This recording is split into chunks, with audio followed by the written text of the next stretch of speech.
귀신 쫓고 나서 말씀 나누도록 하겠습니다. 내가 살아 예수님의 하나님, 내가 살아 예수님의 하나님, 더러운 귀신아 가라 가라 가라 가라 가라 가라 가라 가! 한 걸 믿는 분들 박수로 함께 드리겠습니다.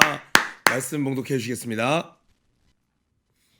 오늘의 말씀은 사무엘하 2장 8절부터 32절 말씀입니다. 사울의 군사령관 넬의 아들 아브넬이 이미 사울의 아들 이스보셋을 데리고 마하나임으로 건너가 길르앗과 아술과 이스라엘과 에브라임과 베냐민과 온 이스라엘의 왕으로 삼았더라. 사울의 아들 이스보셋이 이스라엘 왕이 될 때에 나이가 40세이며 2해 동안 왕위에 있으니라. 유다 족속은 다윗을 따르니 다윗이 헤브론에서 유다 족속의 왕이 된 날수는 7년 6개월이더라. 넬의 아들 아브넬과 사울의 아들 이스보셋의 신복들은 마하나임에서 나와 기브온에 이르고 스루야의 아들 요압과 다윗의 신복들도 나와 기브온 목가에서 그들을 만나 함께 앉으니 이는 못 이쪽이요 그는 못 저쪽이라. 아브넬이 요압에게 이르되 원하건대 청년들에게 일어나서 우리 앞에서 겨루게 하자. 요압이 이르되 일어나게 하자 하매 그들이 일어나 그 수대로 나아가니 베냐민과 사울의 아들 이스보셋의 편에 12명이요 다윗의 신복 중에 12명이라. 각기 상대방의 머리를 잡고 칼로 상대방의 옆구리를 찌르매 일제히 쓰러진지라. 그러므로 그곳을 헷갈 핫수림이라 일컬었으며 기브온에 있더라. 그날의 싸움이 심히 맹렬하더니 아브넬과 이스라엘 사람들이 다윗의 신복들 앞에서 패하니라. 그곳에 스루야의 세 아들 요압과 아비새와 아사엘이 있었는데 아사엘의 발은 들로르같이 빠르더라. 아사엘이 아브넬을 쫓아 달려가되 좌우로 치우치지 않고 아브넬의 뒤를 쫓으니 아브넬이 뒤를 돌아보며 이르되 아사엘아 너냐 대답하되 나로라. 아브넬이 그에게 이르되 너는 왼쪽으로나 오른쪽으로나 가서 청년 하나를 붙잡아 그의 군복을 빼앗으라 하되 아사엘이 그렇게 하기를 원하지 아니하고 그의 뒤를 쫓음에 아브넬이 다시 아사엘에게 이르되 너는 나 쫓기를 그치라. 내가 너를 쳐서 땅에 엎드려지게 할 까닭이 무엇이냐. 그렇게 하면 내가 어떻게 내 형 요압을 대면하겠느냐 하되 그가 물러가기를 거절하매 아브넬이 창 뒤끝으로 그의 배를 찌르니 창이 그의 등을 꿰뚫고 나간지라. 곧 그곳에 엎드려져 죽음에 아사엘이 엎드려져 죽은 곳에 이르는 자마다 머물러 섰더라. 요압과 아비새가 아브넬의 뒤를 쫓아 기브온 거친 땅에 길가 기아 맞은편 암마산에 이를 때에 해가 졌고 베냐민 족속은 함께 모여 아브넬을 따라 한 무리를 이루고 작은 산 꼭대기에 섰더라. 아브넬이 요압에게 외쳐 이르되 칼이 영원히 사람을 상하게 하겠느냐. 마침내 참혹한 일이 생길 줄을 알지 못하느냐. 내가 언제 무리에게 그의 형제 쫓기를 그치라 명령하겠느냐. 요압이 이르되 하나님이 살아계심을 두고 맹세하노니 내가 말하지 아니하였다면 무리가 아침에 각각 다 돌아갔을 것이요 그의 형제를 쫓지 아니하였으리라 하고 요압이 나팔을 불매 온 무리가 머물러 서고 다시는 이스라엘을 쫓아가지 아니하고 다시는 싸우지도 아니하니라. 아브넬과 그의 부하들이 밤새도록 걸어서 아라바를 지나 요단을 건너 비드론 온 땅을 지나 마하나임에 이르니라. 요압이 아브넬 쫓기를 그치고 돌아와 무리를 다 모으니 다윗의 신복 중에 19명과 아사엘이 없어졌으나 다윗의 신복들이 베냐민과 아브넬에게 속한 자들을 쳐서 360명을 죽였더라. 무리가 아사엘을 들어올려 베들레헴에 있는 그의 조상 묘에 장사하고 요압과 그의 부하들이 밤새도록 걸어서 헤브론에 이른 때에 날이 밝았더라. 아멘. 네. 네, 오늘은 아사엘의 공명심이라는 제목으로 어제에 이어서 사무엘하 2장 마지막 절까지의 말씀입니다. 오늘 내용은 아사엘의 공명심, 우리 큐티체 본문에 이렇게 돼 있죠. 공을 세워 자신의 이름을 널리 알리려는 마음, 사람들에게 나의 이름을 드러내려는 그런 마음, 공을 세우고자 하는 마음, 이것에 이제 포커스가 맞춰져 있어요. 그런데도 불구하고 이 8절부터 32절까지는 굉장히 중요한 이슈를 하나 다루고 있습니다. 함께 쭉 말씀을 보겠습니다. 내용이 길기 때문에 짧게 스토리 위주로 좀 이야기를 하도록 하겠습니다. 지금 이스라엘은 온전한 통일국가가 아니라 이 남유다의 이제 북이스라엘 남유다, 여러분이 드디어 그 익숙했던 북이스라엘 남유다, 그들 사이에서는 북이스라엘이라고 하지 않았고 남유다라고 하지 않았어요. 그냥 유다라고 하고 이스라엘이라고 했는데 이것을 후세 사람들이 이제 이야기를 하기 편하기 위해서 이제 북이스라엘, 남유다라고 이야기를 하는 거예요. 이제 다윗 왕은 남유다의 왕이 되었고 11지역은 다 장로들이 있었어요. 그러니까 이 다윗은 하나님의 뜻에 따라서 조급한 마음보다는 순리대로 이 모든 12지파를 다 포함하는 통일 이스라엘을 애초에 꿈꿨었죠. 그래서 길랏 야베스 사람들에게도 선처하면서 모든 장로들에게도 선물을 보내면서 계속 하나님의 때를 기다리며 대화를 시도하고 있었어요. 그런데 시간이 1년, 2년 지나니까 마음이 어떻겠어요, 사람이. 이제 이때쯤이면 되지 않았을까? 3년쯤이면 되지 않았을까? 그러던 차에 4년, 5년 넘어갈 때쯤에 안타까운 소식이 들립니다. 이 사울 왕이 있을 때 군대 장관이었던 아브넬이 바로 이스보셋 그 사울왕의 막둥이였던 그를 데리고 옹이하여서 그 다른 지파들의 장로들의 마음을 사서 이스라엘을 다시 독립시킵니다. 그러니까 이제 한 지붕 두 가족이 생겨버린 거예요. 같은 이스라엘 민족인데 이제 남유다와 북이스라엘이 생겨버리는 안타까운 결과가 생긴 겁니다. 이때 마음이 얼마나 상심되었을까요? 1년 차에 애초에 그렇게 생긴 것이 아니라 대화로서 잘 풀어가려고 공든탑이 다윗 느낌에는 오랫동안 기도한 제목이 결정적인 순간에 이루어지지 않은 것만 같이 느껴졌을 수도 있습니다. 또 지금까지 애쓴 것이 다 헛된 것처럼 느껴질 수도 있어요. 그 이스라엘 백성 중에 장로들, 아니 내 선물을 받을 때는 언제고, 그 전에 나 만났을 때 이렇게 말을 잘 진행할 때는 언제고, 갑자기 이제 3년 지나서 4년 지나서 싹 입장을 바꿔갖고 나라를 따로 만들어 마음이 서운할 수도 있어요. 그러나 다윗은 애초에 하나님의 방법대로 이 모든 일을 진행하리라 마음먹었기 때문에 상심은 되었지만, 중요한 거예요. 상심은 되었지만 좌절하진 않았습니다. 상심은 되었지만 좌절하지 않았어요. 이 또한 하나님 뜻이 있겠지 하며 그 다음 단계를 향해서 나아가고 있습니다. 그것을 간단하게 설명한 것이 10절, 11절입니다. 사울의 아들 이스보셋이 이스라엘의 왕이 될 때 나이가 40세이며 2해 동안의 왕 위에 있으니라.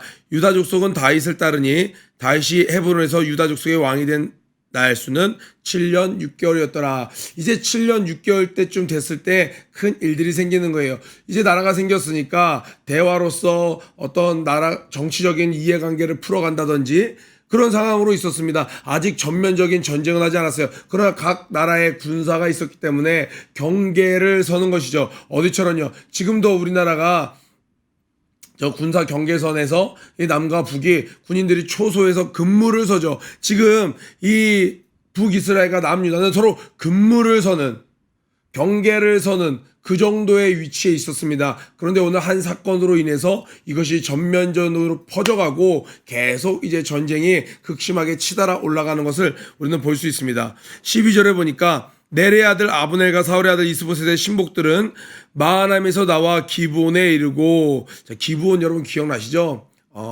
우리 여호수아가 가나안을 정복 전쟁할 때 해야 머물러라 했던 그곳이죠. 자, 스루야의 아들 요압과 다윗의 신복들도 나와 기브온 목가에서 그들을 만나 함께 앉으니, 약속한 게 아니라 서로 쭉 돌다 보니까 그곳에서 만난 거예요. 그래서 한 못을 두고 이쪽 편 저쪽 편에 마주 앉았습니다. 그러면 어떻게 해요? 그 영화 같은 데도 보면은 서로 숨 죽이면서 쳐다보지 말라우 뭐 이러면서 이렇게 축축 지나가야 되는데 딱 마주 앉아서 서로 갑자기 제안을 하는 거예요. 14절에 아브넬이 요압에게 이르되, 아브넬하고 화살표라고 요압에게 말하는 거예요. 아브넬이 요압에게 이야기합니다. 뭐라고 얘기하냐면, 청년들 내묻혀 보세요. 중고등부 학생 되는 청년들이죠.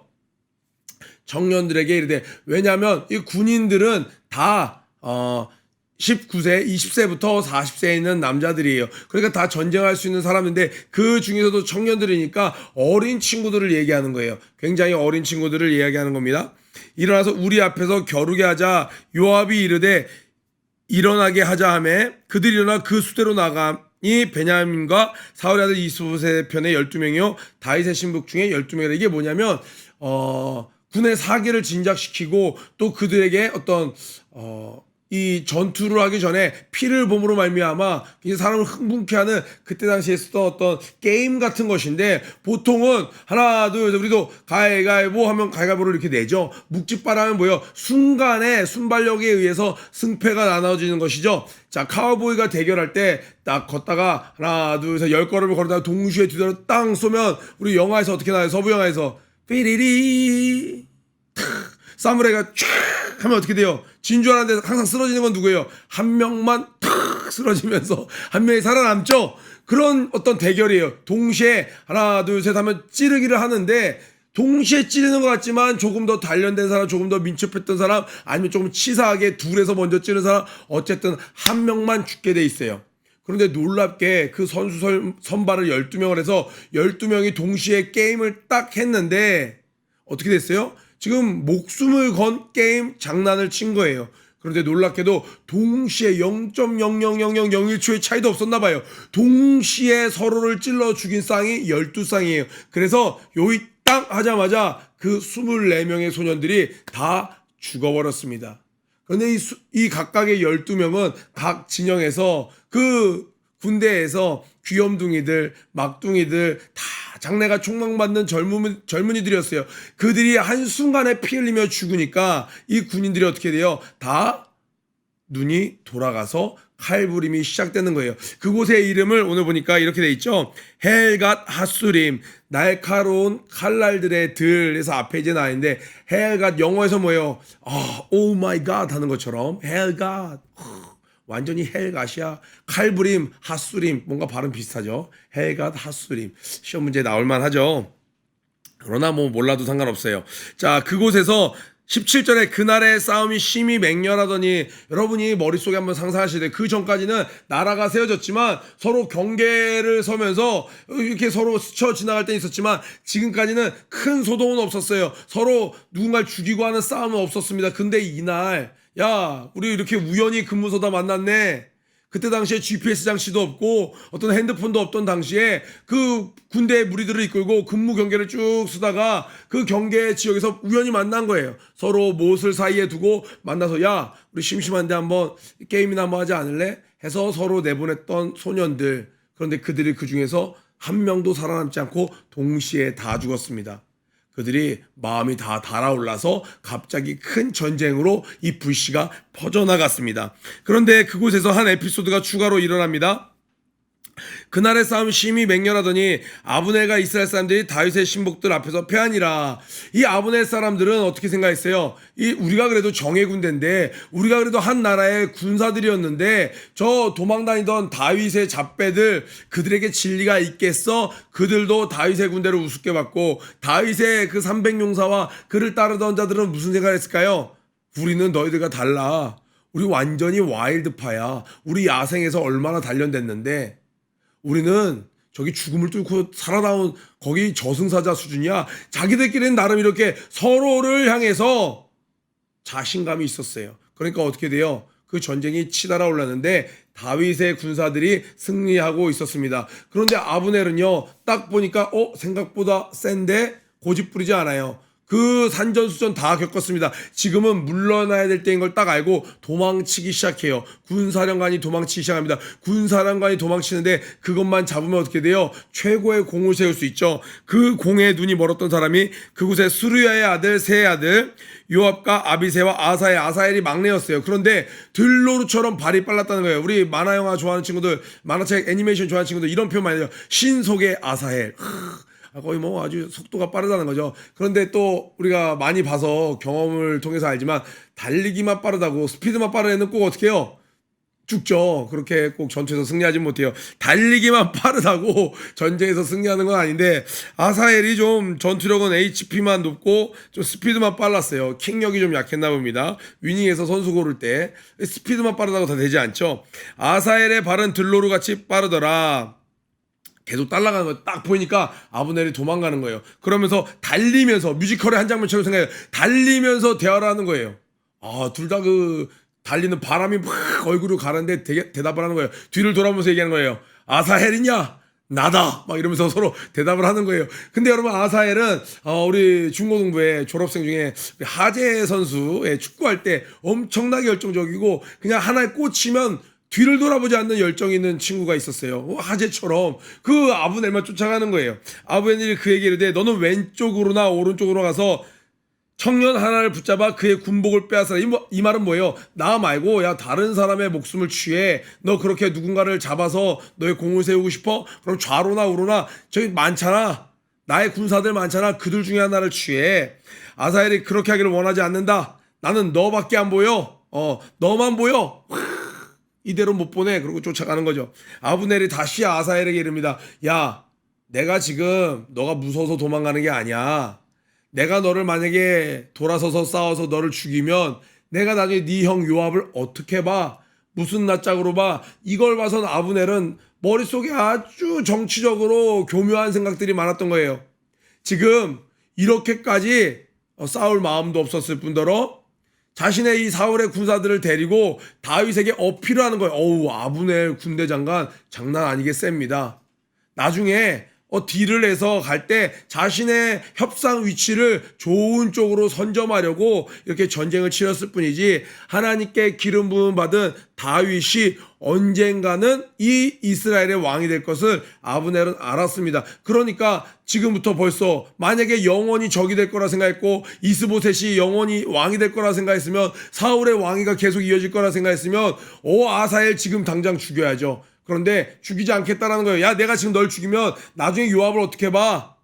지금 아브넬이 그렇게 이야기를 하고 있는 거예요. 자, 그렇게 보면 아브넬은 하나님의 입장에서 한 번 더 생각했으면 좋았을 텐데 이 모든 전황을 결국엔 자기에게 유리하게 이용해 먹고자 하는 마음만 가득했던 사람인 것이죠. 그러니까 너무나도 안타까운 것이에요. 조금 이따 더 살펴보겠습니다.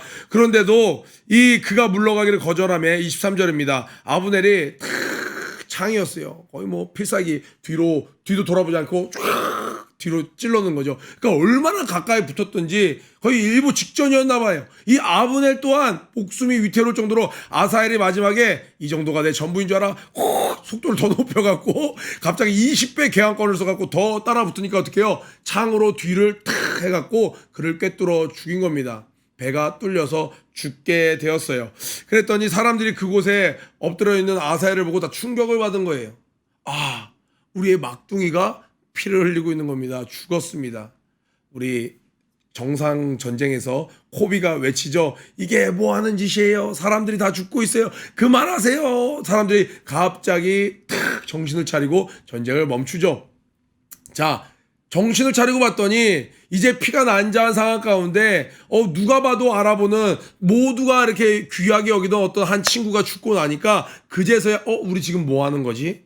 봤더니 동족끼리 서로 싸우고 죽이고 있는 거예요. 마치 우리 베냐민 지파를 다른 11지파가 다 멸하려고 하다가 그들이 진멸 직전에 우리 지금 뭐 하는 거지? 우리가 형제를 아주 멸절시키려고 했었네. 큰일 날 뻔했었네 하고 뒤늦게서야 내가 하고 있는. 그러니까 지금 어떻게 된 거예요? 생각하는 것보다 무엇이 먼저 앞선 거예요? 감정이 저 멀리 간 거예요. 뒤늦게 이성적인 판단이 가서 보니까 감정 너 지금 뭐 하고 있는 거야? 네 형제를 죽이고 있었네. 깜짝 놀라서 그제서야 칼을 내려놓고 전쟁을 그쳤습니다. 요압과 24절에 요압과 아비새가 아브넬의 뒤를 쫓아 그 아브넬의 군사들이 이제 산 위에 다 몰렸습니다. 그런데 아브넬이 외치죠. 뭐라고 외칩니까? 아브넬이 요압에게 외쳐 이르되 26절입니다. 분명히 아까 전에는 전쟁하자고 한번 장난치자고 했었는데 이 아브넬은요 머릿속이 아주 꾀가 많아요. 그러니까 지금 어떻게 해요? 자기들이 전쟁할 때는 막 적처럼 여기더니 지금은 형제여 어느 때까지 나를 쫓으려나이까? 어느 때까지 형제 죽이기를 멈추지 않을 것인가? 막 이야기를 하는 거예요. 26절에 네가 언제 무리에게 그의 형제의 쫓기를 그치라 명령하겠느냐? 요압 언제 이거 멈출 거야? 네 형제들이 다 죽어나가고 있어. 그랬더니 요압이 또 이야기를 하는 거죠. 요압이 이르되 하나님의 살아계심을 두고 맹세하노니 네가 말하지 아니하였으면, 여기서 네가 말하지 아니하였으면 뭐예요? 아까 전에 야 우리 12명씩 뽑아서 한번 이런 게임 안 해볼래? 야, 서로 찌르기 한번 그거 안 해볼래? 요즘에 핫하던데 핫 이슈야 그거.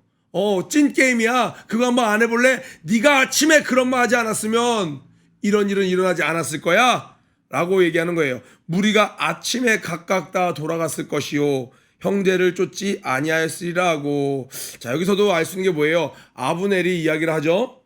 잘못된 제안을 했다라는 거예요. 아브넬이 형제들끼리 싸우는 게임을 하는 그 제안을 했다는 거예요. 그럼 요압이 이야기하죠. 하나님의 이름을 두고 맹세하노니 네가 아침에 말하지 아니하였더라면. 아브넬을 향해서는 정확한 지적이었습니다. 그런데 요압을 향해서는 어떤 지적을 할 수 있나요? 거기에 넘어가지 말았어야지 라고 이야기할 수 있는 거예요. 우리 안에는요 아브넬의 모습도 있어요. 또 우리 마음에는 요압의 모습도 있어요.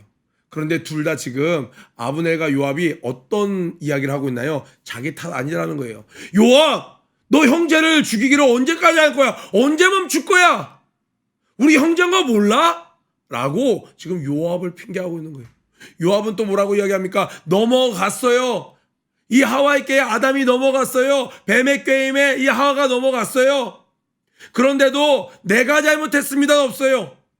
요압이 내가 그 제안을 듣고 멈췄었어야 하는데, 순간 욱하지 않았어야 되는데, 내가 저 아브넬에게 뒤지지 않는다는 것을 보여주기 위해서 똑같이 거기에 응하는 거예요. 콜하는 거예요. 200 받고 200 더 얹어서 콜하는 도박판의 한 장면처럼 요압은 자기가 거기서도 멈출 수 있었던 거예요.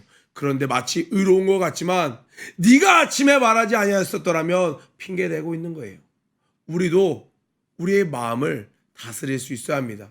오늘 이렇게 이야기를 했더니 형제 쫓지 아니하시라고 요압이 나팔을 불매 전쟁이 일단락됩니다. 각각 자기 진영으로 돌아갔다는 거예요. 30절에 보니까 요압이 아브넬 쫓기를 그치고 돌아와 무리를 다 모으니 다윗의 신복 중에 19명과 아사엘이 없어졌으며, 이 아브넬 진영에서는 360명이 죽었다라는 거예요. 그리고 32절 볼까요? 무리가 아사엘을 들어올려 베들레헴에 있는 그의 조상 묘에 장사하고 요압과 그의 부하들이 밤새도록 걸어서 헤브론에 이른 때에 날이 밝았더라. 지금 하룻밤 사이 일어난 거예요. 새벽에 일찍이 새벽에 동이 틀 때 근무 서려고 쭉 돌고 있었습니다. 그러다 그들이 만났습니다. 하루 종일 싸우고 그들이 이제서야 깨닫고 야 이거 아닌데 하고 각자 진영으로 밤새 걸어서 돌아갔습니다. 만약에 다윗의 명을 갖고 야 안 되겠어 오늘은 드디어 쳐 들어가 라고 직접 왕의 명령을 갖고 싸우러 들어간 것이었으면 그곳에 캠프를 치고 그곳에서 쉬었어야겠죠.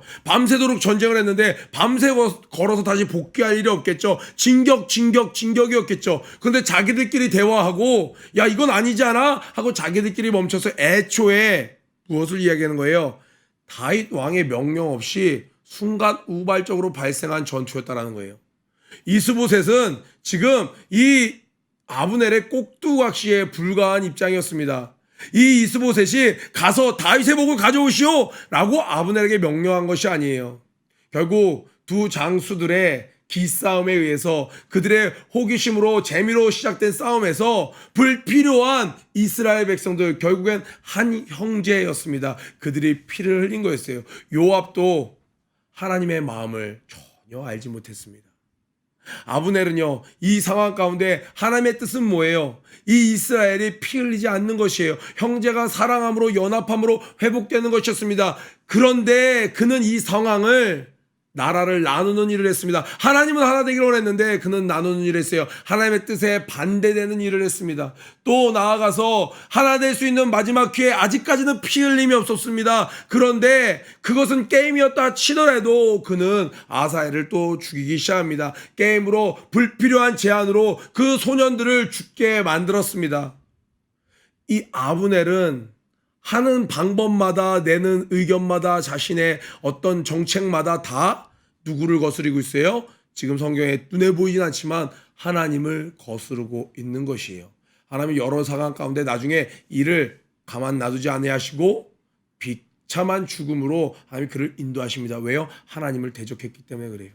오늘 말씀을 보면 이는 하나님의 뜻은 아니더라도 이 나라가 어떻게 가야 될지는 이미 알고 있었던 것 같습니다. 그런데 의도적으로 그랬다간 자신이 취할 파이가 너무 줄어드니까 자신의 꾀를 계속 바라는 거예요.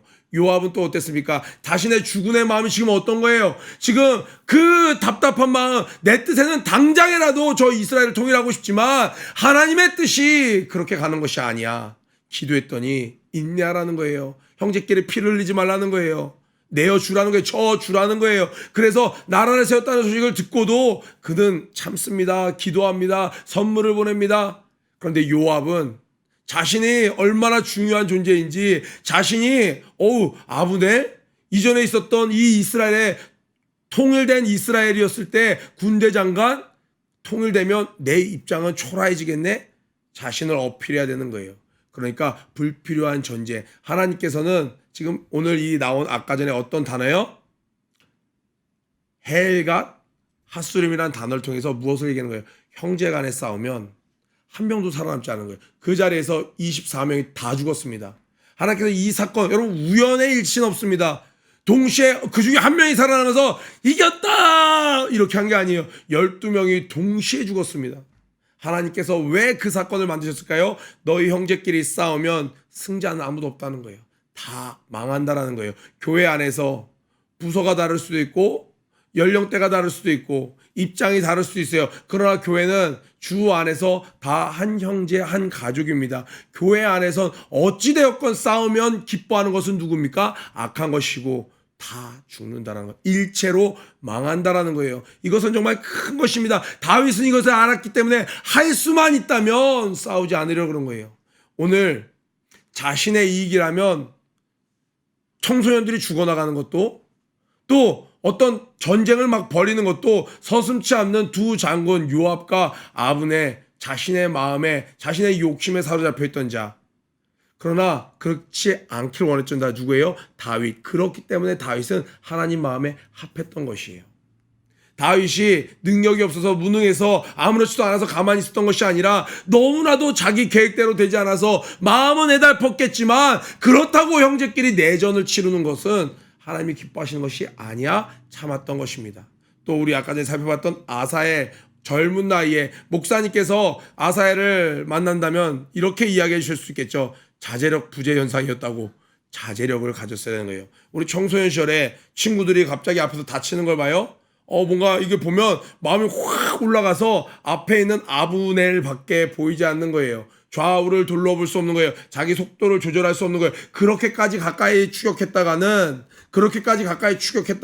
자신의 목숨이 위태로울 수 있다는 것도 까먹게 되는 거예요. 전도를 할 때도 마찬가지죠. 내가 저곳에 들어가서 죄된 곳에 들어가서 전하고 나와야 되는데 전해야 된다는 것만 생각하다 들어가다 자기 또한 범죄를 저지르면 안 되는 것이죠. 오늘 이 아사엘을 보면서 자제력이란 무엇인가? 정말 이 아사엘이 자신의 이름을 높이고자 하는 마음이 가득하지 않았었더라면 멈출 수 있었을 거예요. 전쟁의 승리를 원했더라면 거기서 이미 멈췄어도 이미 전쟁은 승리한 상태입니다. 그런데 아사엘의 마음속에도 무엇이 있었어요? 이 전쟁 승리, 백성을 지키고자 하는 마음이 아니라 이러한 전쟁 가운데 자기가 드러나길 원했던 거예요. 높아지고자 하는 자는 주님께서 결국 낮추십니다. 우리 오늘 여러 가지 이야기들이 많이 나오죠. 그런데 이 모든 것 총체적으로 합쳐서 하면 뭐예요? 헬갓 핫수림, 교회 안에서 형제 안에서 한 공동체 안에서 다툼이 있어요. 그러면 일체로 망한다라는 거예요. 그런데 악한 것은 누굴 주장합니까? 이 생각하는 것보다 하나님의 말씀에 순종하고자 하는 것보다 감정이 먼저 뛰쳐나가는 사람을 통해서 악한 것은 자신의 계략을 계속 풀어낸다는 거예요. 우리는 더디 가는 것 같더라도 말씀 붙잡고 순종하는 다윗이 오늘 보면은 어떤 조치도 취하지 못한 무능한 것 같지만 훗날 하나님은 다윗이 내 마음에 합하다라고 이야기를 하셨습니다. 오늘도 깊은 묵상 가운데 깨닫고 주님 뜻대로 순종하는 여러분 되기에 주님의 이름으로 축복합니다. 사랑합니다. 승리하세요.